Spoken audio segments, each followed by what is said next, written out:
बिस्मिल्लाहिर्रहमानिर्रहीम अस्सलाम वालेकुम। आप पाकिस्तान डेली न्यूज़ देख रहे हैं और मेरा नाम है अब्दुर्रहमान नाज़िन। आज 30 अप्रैल है और ये पहले ब्लॉग का जी सेकंड पार्ट है। अब इसमें आपके सामने रखेंगे कि ऑफिशियल सरेंडर कैसे हो चुका है।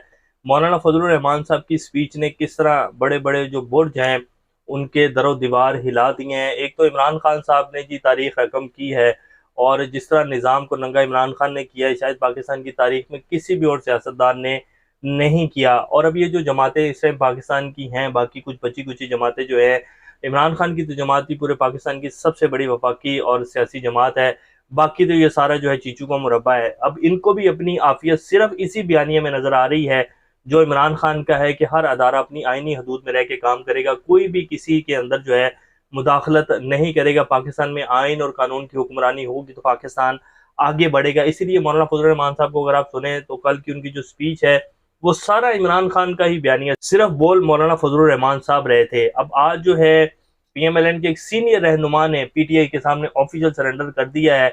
वो ऑफिशियल सरेंडर क्या पीएमएलएन की तरफ से आया है या पीछे इनके जो पीछे बैठे हुए हैं उनकी तरफ से आया है, वो तफसीलात भी आपके सामने रखेंगे। पीपल्स पार्टी की मरकजी जनरल सेक्रेटरी जो है नैयर बुखारी, उन्होंने एक प्रेस कॉन्फ्रेंस की है और उन्होंने पीएमएलएन की हुकूमत को जो है वार्निंग दी। उन्होंने कहा कि अगर इस तरह चलेंगे तो हुकूमत ज़्यादा देर नहीं चल पाएगी। उन्होंने ये बयान किस उसके ऊपर दिया है वो तफसीलात भी आपके सामने रखेंगे। इससे पहले अगर आप लोगों ने चैनल को सब्सक्राइब नहीं किया तो रेड बटन को प्रेस कर लें और बेल आइकॉन को भी प्रेस कर लें ताकि लेटेस्ट अपडेट्स आप लोगों को मिलती रहें और ये जो हमारा ताल्लुक है ऐसे ही जुड़ा रहे। सबसे पहले जी मौलाना फजलुर रहमान साहब के ऊपर आते हैं। उन्होंने जो कहा पहले तो वो पॉइंट्स आपके सामने रखते हैं और फिर बात करते हैं कि अब होने क्या जा रहा है और मुल्क जो है वो किस तरफ जा रहा है। इस मई के महीने के अंदर अंदर बहुत सारी चीज़ें आप लोगों के सामने आ जाएंगी और बहुत सारी चीज़ें आपको बेहतर होती हुई नजर आएंगी। जैसे उस दिन अली अमीन गंडापुर ने भी कहा कि मई का महीना और ये जो आने वाले दिन है इनमें अगर जो हक और सच के ऊपर स्टेप्स लेने चाहिए, जो आइन और कानून के मुताबिक मामला होने चाहिए, अगर वो ना हुए तो फिर एक सूबा जो है वो इस्लामाबाद आएगा, इमरान खान को भी लेकर जाएगा और हुकूमत को गिरा के इस्लामाबाद के ऊपर कब्जा कर लेगा। उसके ऊपर भी बयानात आए। कुछ दूसरी तरफ से उन्होंने कहा कि जी आने वाले का सर कुचल देंगे। तो क्या सर कुचला जा सकता है? ये सिर्फ बयानात हैं जी। जैसे अली अमीन गंडापुर ने बयान दिया कि जी इस्लामाबाद पर कब्जा कर लेंगे, ये बयानात की हद तक तो ठीक है।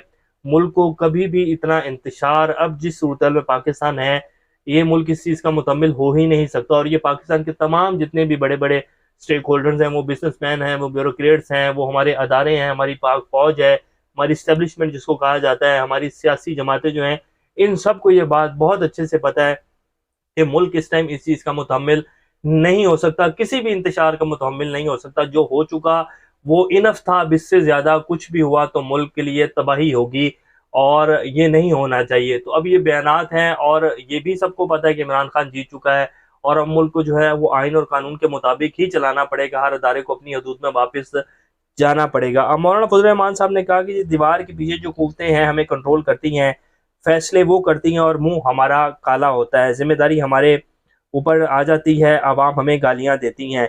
एक पाकिस्तानी इस टाइम 2,70,000 रुपए का कर्जई है जी, इंटरनेशनल जो हमारे ऊपर कर्जा है आईएमएफ का और बाकी दुनिया का। तो एक आम बच्चा जो है 25 करोड़ पाकिस्तानी आप कह लें जी, कितने खरब रुपए जो है पाकिस्तान ने कर्जा देना है।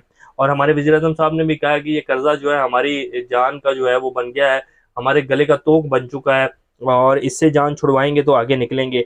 हमारी अपनी पैदावार किधर है, हमारी अपनी सलाहियतें कहाँ हैं? 1 अरब डॉलर के लिए हम भीख मांगते फिर रहे हैं। हमारी अपनी पैदावार तो जो जो थी जी शुरू शुरू में थी जब पाकिस्तान बना, और उस टाइम जो है पाकिस्तान ने कुछ अच्छे स्टेप्स लिए, पाकिस्तान की ब्यूरोक्रेसी भी अच्छे काम कर रही थी। दुनिया हमारे पास आकर जो है वो ये कहती थी, ये 1950 और 47 4 5 साल 10 साल तक की जो पहले की बात है, 55 से 60 तक जब दुनिया जर्मनी इवन के पाकिस्तान आए थे, जर्मनी के जो बड़े सियासतदान वो कहते कि हमें पाकिस्तान से आकर जो है ब्यूरोक्रेसी पाकिस्तान के निज़ाम को कैसे चलाना है। चीन ने पाकिस्तान से कर्जा लिया था तो दुनिया पाकिस्तान की तारीफें करती थी। पीआईए वो एयरलाइन थी जो दुनिया को बताती थी कि एयरलाइन कैसे बनाते हैं, इसको चलाते कैसे हैं। वो अलग बात है कि अब पीआईए दिवालिया हो चुकी है और वो भी इसी निज़ाम ने किया जी। पीआईए को अब भी अगर जो है वो तरीके से चलाया जाए तो पीआईए का कुछ नहीं बिगड़ा है।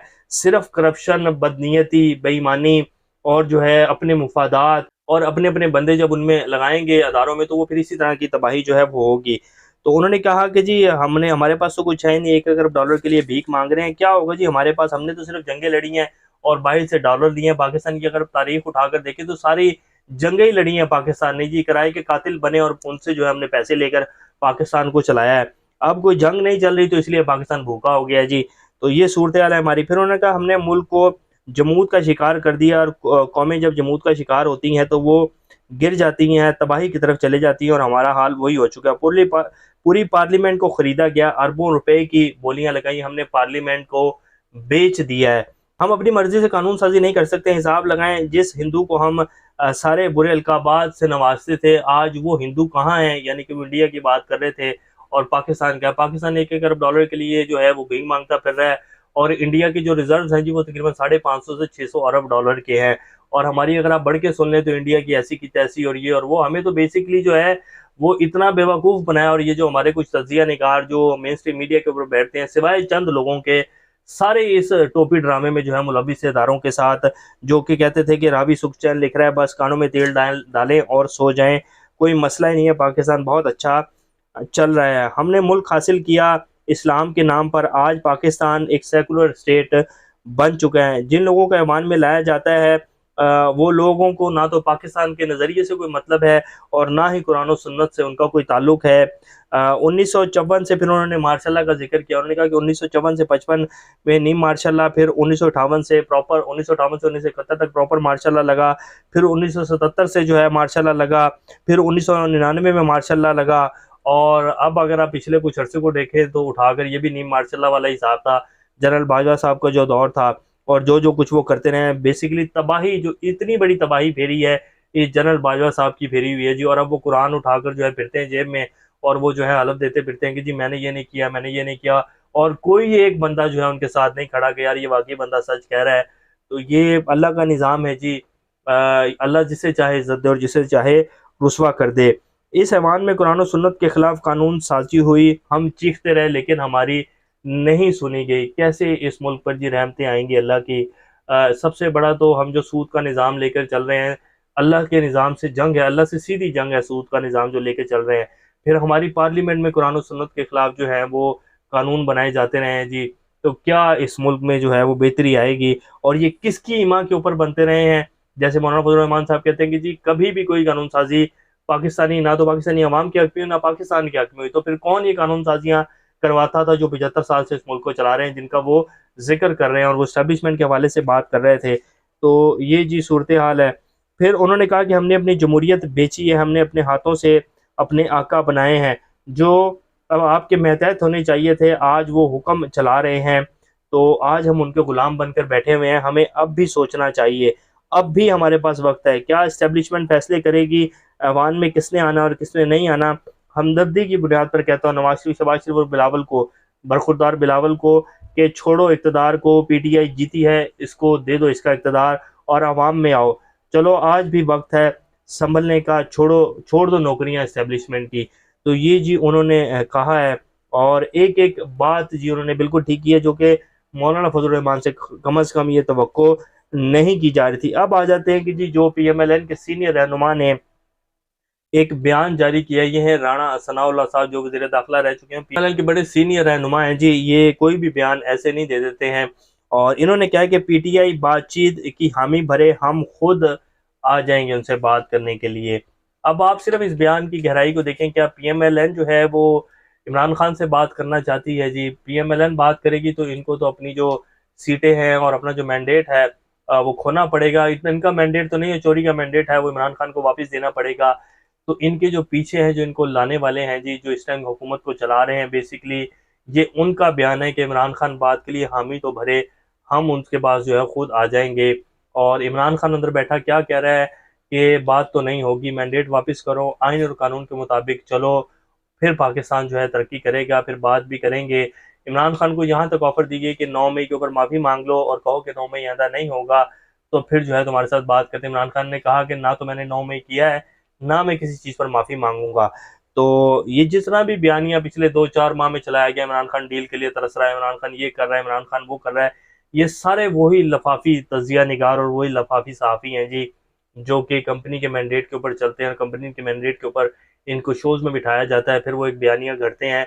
तो इमरान खान के सामने जी इस टाइम ऑफिशियल सरेंडर हो चुका है। आने वाले दिनों में देखें कि किस तरह आपको अच्छी अच्छी खबरें मिलेंगी, क्योंकि अब पाकिस्तान किसी भी बड़ी तबाही का खुदा ना खास्ता या किसी भी बड़ी मजीद इंतशार का शिकार नहीं हो सकता। अदारे सारे हमारे अपने हैं जी। हम लोग अब आइन और कानून को फॉलो करके चलेंगे तो पाकिस्तान आगे बढ़ेगा। अब वो दौर ख़त्म हो चुका कि एक ही डंडे का राज चलेगा।